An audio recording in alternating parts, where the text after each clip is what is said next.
안녕하세요. 책 읽는 뮤즈입니다. 오늘 소개할 책은 산 음식, 죽은 음식. 호모 사피엔스는 무엇을 먹도록 설계된 동물인가? 더글라스 그라함, 지음, 김진영, 강신원, 번역. 출판사는 사이먼 푹스입니다. 지은이 더글라스 그라함. 죽은 음식을 먹지 않고 산 음식을 위주로 먹는다면 우리 인간은 질병과 비만 없이 평생을 살 수 있다고 주장한다. 영양학 분야의 세계적인 권위자로 본인의 주장을 증명하기 위해서 40년 가까이 스스로 운동선수가 되어 활동하고 있다. 전 세계를 돌며 5천여 회의 강연을 했으며 다이어트 불변의 법칙 저자 하비 다이아몬드 박사와 함께 로푸드 운동의 아버지로 칭송받고 있다. 자연위생학협회 회장을 역임했으며 국제건강협회 회장으로도 활동 중이다. 옹기니 김진영, 경희대에서 관광 영어를 전공했다고 합니다. IT, 로컬 라이징 업체에서 애플 등 IT 제품, 한글화, 현지화, 로컬 라이징 등의 일을 했고 현재 산업, 기술, 출판, 게임 등 여러 분야의 번역을 하고 있으며 디지털 노마드를 꿈꾸고 있다. 번역서로는 힘들이지 않고 일 잘하는 법 등이 있다. 옹기니 강신원, 서울에서 문학을, 뉴욕에서 신문 방송학을 공부했다. 뉴욕과 서울을 오가며 광고 대행사에서 카피라이터로 일했다. 상업 자본주의의 나팔수 역할을 한 것을 나중에서야 반성했다. 남에게 보여주는 삶에서 내가 즐거운 삶으로 방향을 틀었다. 조금 가난했지만 비로소 행복해지기 시작했다. 번역서로는 다이어트 불변의 법칙, 나는 질병 없이 살기로 했다. 어느 채식 의사의 고백, 맥도걸 박사의 자연 식물식, 지방이 범인 등이 있다.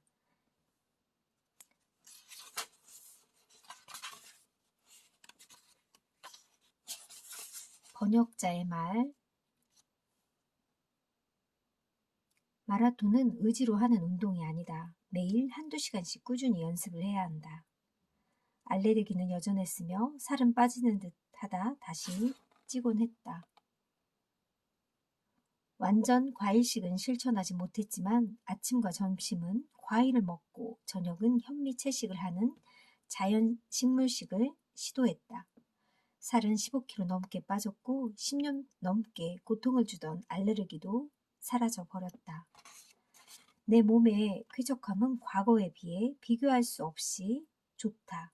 살이 빠지고 피부가 좋아지는 것도 중요하지만 몸과 정신의 쾌적함보다 중요한 것은 없다.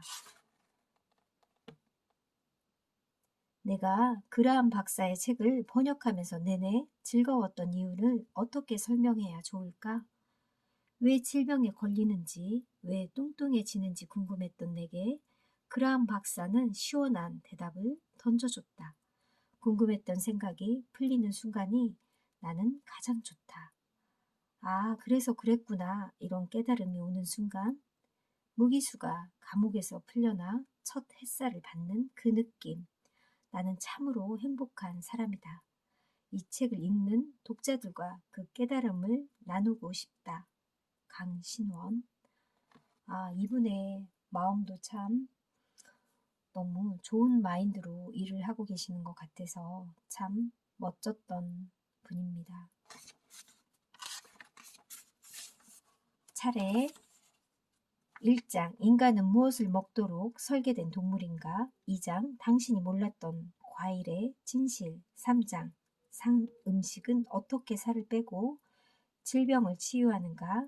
4장 칼로리 100분율에 의해 5장 탄수화물 80%, 6장 단백질 최대 10%, 7장 지방 최대 10%, 8장 뚱뚱한 채식주의자들, 9장 당신의 살이 안 빠지는 이유, 10장 무엇을 어떻게 먹을 것인가, 11장 80, 10, 10 어떻게 실천할 것인가.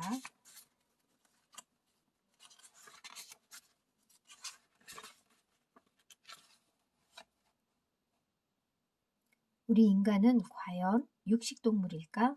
우리 인간은 본능적으로 지구상의 다른 동물들을 사랑한다. 도살장이나 정육점은 그 풍경뿐만 아니라 냄새까지도 고개를 돌리게 한다. 전 세계 모든 업종 중에서 이직률이 가장 높은 곳이 도살장이라는 사실을 당신은 아시는가? 저도 어릴 때 엄마랑 시장에 갔는데 돼지고기가, 그러니까 돼지가 걸려있는 걸 보고 되게 충격이었어요. 피가 뚝뚝 떨어지는 모습을 보고, 저는 그 뒤로 고기가 너무 싫더라고요. 그래서 고기를 어렸을 때도 잘 먹지 않았는데 그게 습관이 돼서 고기를 먹기는 먹는데 아주 조금만 먹습니다. 다른 생명체를 죽이는 어떤 행위도 방법을 달리한다고 해서 인도적인 행위로 인정받을 순 없다고 나는 주장한다.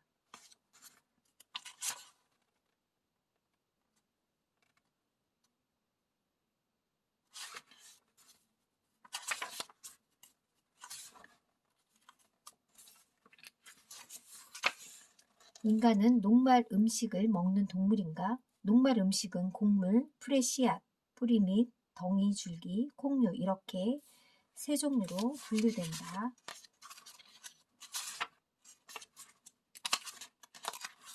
인간은 잡식성 동물인가? 현실에서 인간은 당연히 잡식성이다. 가스레인지, 조미료, 인공 감미료, 향신료 등의 도움을 받으면 거의 모든 음식을 먹을 수 있다. 인간은 곧 잡식성을 잃어버리고 진화론적으로 설계된 달콤한 과일에 끌리게 될 것은 자명한 이치다. 우리가 산 음식을 먹으면 이렇게 된다는 말입니다. 인간은 과일을 먹고 살도록 설계된 동물이다. 영양학적으로 과일은 어떤 음식보다 인간의 모든 필요한 만족감을 포함해서 충족시킨다고 합니다. 과일은 인간의 몸이 필요로 하는 영양소로 가득 차 있다.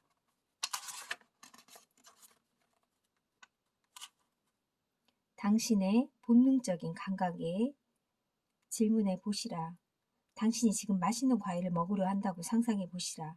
포도, 복숭아, 멜론, 바나나, 사과, 자두, 오렌지, 망고 이런 여러 가지 푸짐하게 펼쳐 있다고 상상해 보자. 이제 과일을 코로 가져가서 달콤하고 독특한 향을 맡아본다. 당장 한 입 베어 먹고 싶겠지만 먼저 마음속으로 과일을 씹는 것을 상상해 본다. 그럼 입안에 침이 고이고 과일은 따로 준비할 것이 없다. 자연 상태로 잘 익기만 하면 인간에게 훌륭한 맛을 낸다. 과일을 주식으로 섭취하게 되면 다른 모든 방법보다 단순한 밥상을 차릴 수 있다. 가장 단순한 것이 가장 진실한 것이다. 날씬한 몸매와 투명한 피부를 유지하려면 평생 동안 의사를 찾지 않고 병원에 가지 않는 방법을 말해주겠다. 반드시 아침과 점심에 당신이 원하는 과일을 섭취하시라. 불로 조리된 어떤 채식 식단을 접하더라도 반드시 과일을 우선적으로 먹기 바란다. 식사 후에 단 것이 생각나지 않을 만큼 충분히 과일을 섭취하시라. 이렇게 간단하다.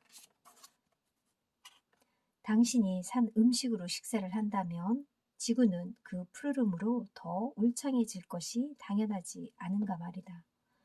맞아요. 우리가 이렇게 되면 자연 생태계의 파괴도 덜 되고 나무들도 더 많아질 것 같고 푸르름이 더 정말 많아질 것 같습니다. 당신은 과일 때문에 칸디다균에 감염된 사람을 알고 있는가? 당신은 과일 때문에 당뇨병에 걸린 사람을 알고 있는가? 당신은 과일 때문에 암에 걸린 사람을 알고 있는가? 과일이 질병의 원인이 아닌데도 불구하고 당뇨병 등의 과일을 조심하라고 말하는 사람들은 제정신인가? 과일 섭취에 수많은 해악에 대한 이른바 가짜 뉴스를 갖다 대면서 말이다. 혈당 지수보다는 혈당 부하 지수가 더 중요하다고 합니다. 당분이 우리 몸을 통과하는 3단계 과정은 1단계 당분을 섭취하면 소화가 시작된다. 2단계 장의 벽을 통과하여 혈류로 들어간다. 3단계 혈류에 나와서 세포로 부드럽게 이동한다. 이 과정은 신속하게 이루어진다. 과일과 지방을 함께 먹으면 피로한 이유, 췌장의 기능이 저하되면 부신에서 아드레날린을 분비해 췌장의 기능을 자극해서 인슐린 생산을 활발하게 증가시킨다. 우리가 고지방 식사를 오랫동안 고수하면 췌장이 건강한 혈당 수치를 유지하는 데 필요한 인슐린을 충분히 생산하지 못하게 된다. 지방의 과다 섭취로 인해 혈당 수치가 불안정해지는 것이다. 아이가 설탕을 먹고 흥분하는 이유.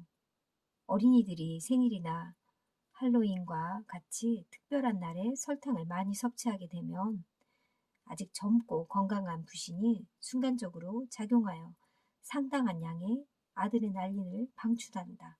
따라서 아이들이 이리저리 뛰어다니는 경우가 이래서 그런다고 합니다. 어린이들의 과잉 행동을 유발하는 범인은 당분이 아니라 지방이다.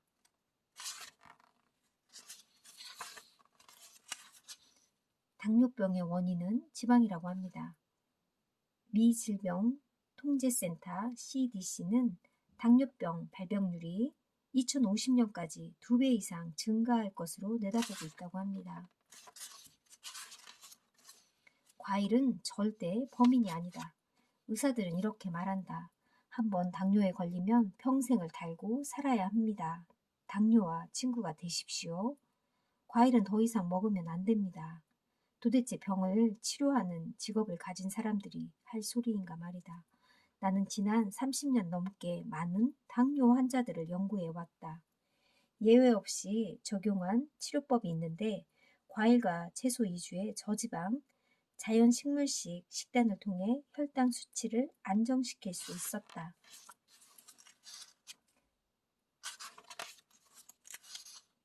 과일이 암 환자의 몸을 산성화한다는 말은 진실일까? 암은 몸의 산성화와 연관되어 있다.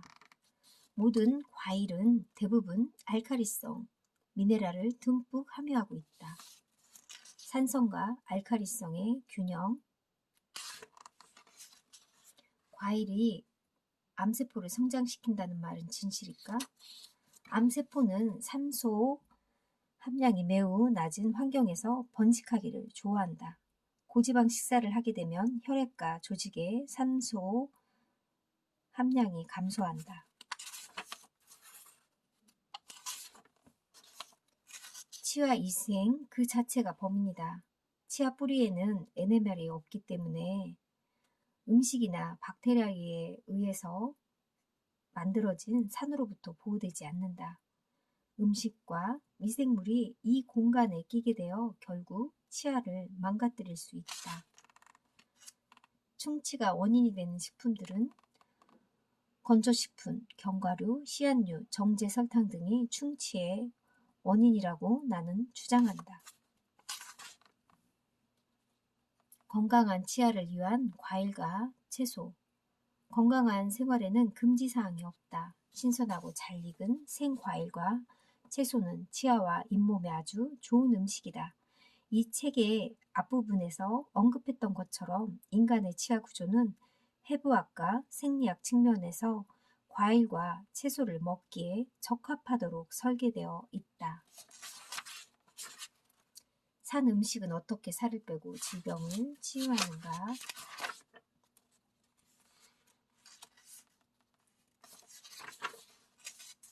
조리된 음식은 최근의 일이다. 본격적으로 불로 음식을 익혀 먹는 생활을 시작한 것은 겨우 1만 년 전후라는 말이다. 인간의 진화의 관점에서 보면 1만 년은 너무도 짧은 시간이다. 조리한 음식은 고지방 음식이다. 불을 가하면 독소가 발생한다고 합니다. 당신이 음식을 불로 익혀 조리해서 먹으면 몸에서 제거해야 할 독성 물질이 오히려 발생시킨다. 조리된 음식을 반복적으로 섭취하면 췌장에 타격을 가한다. 서양인들의 두 가지 주요 사망 원인은 암과 심장병이라고 합니다.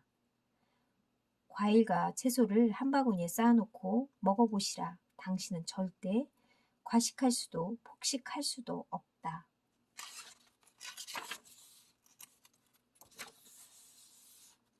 명현 반응을 반가워해야 하는 이유.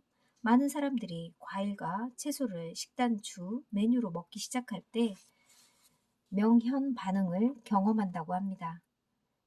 명현 반응은 해독의 일시적 증상이라는 사실을 가슴에 새겨두기 바란다. 이러한 증상들로 종종 피로감, 콧물, 두통, 소화장애, 체중 감소, 피부 트러블, 혈압 저하 등이 있다. 이보다 드물지만 때로는 설사, 구토와 같은 면역 반응도 생길 수 있다. 이러한 모든 증상들은 우리의 몸이 건강하게 변하고 있다는 증거다. 생각해 보시라. 설사 후에 몸은 얼마나 개운하고 여러 번의 기침 후에 가슴은 얼마나 쾌적한가 말이다. 세상에 거저 얻어지는 것은 아무것도 없다.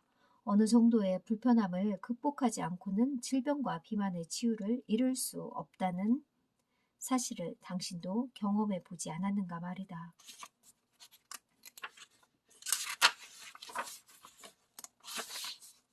칼로리 100분율에 의해 80-10 최적의 조합이다. 칼로리 100분율의 관점에서는 80-10이 최적의 조합이라는 점을 강조한다. 채소 80%의 칼로리를 탄수화물, 특히 단맛이 나는 과일을 통째로 먹어서 섭취해야 하고 채소 10%는 단백질, 10%는 지방에서 얻어야 한다. 장수마을 사람들은 고탄수화물, 저지방 음식을 먹는다.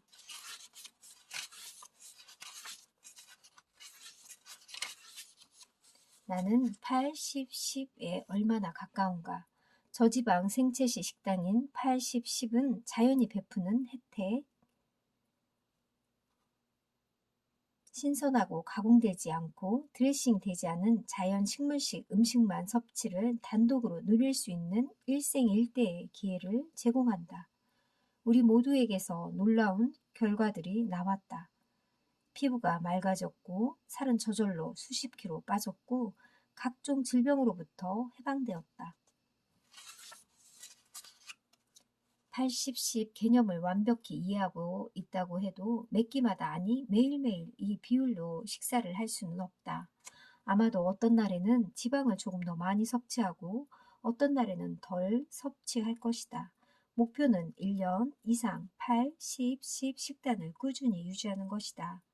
날씬해진 몸매뿐만 아니라 쾌적한 몸 상태를 당신이 유지하고 싶어 하기 때문이다. 내가 장담한다.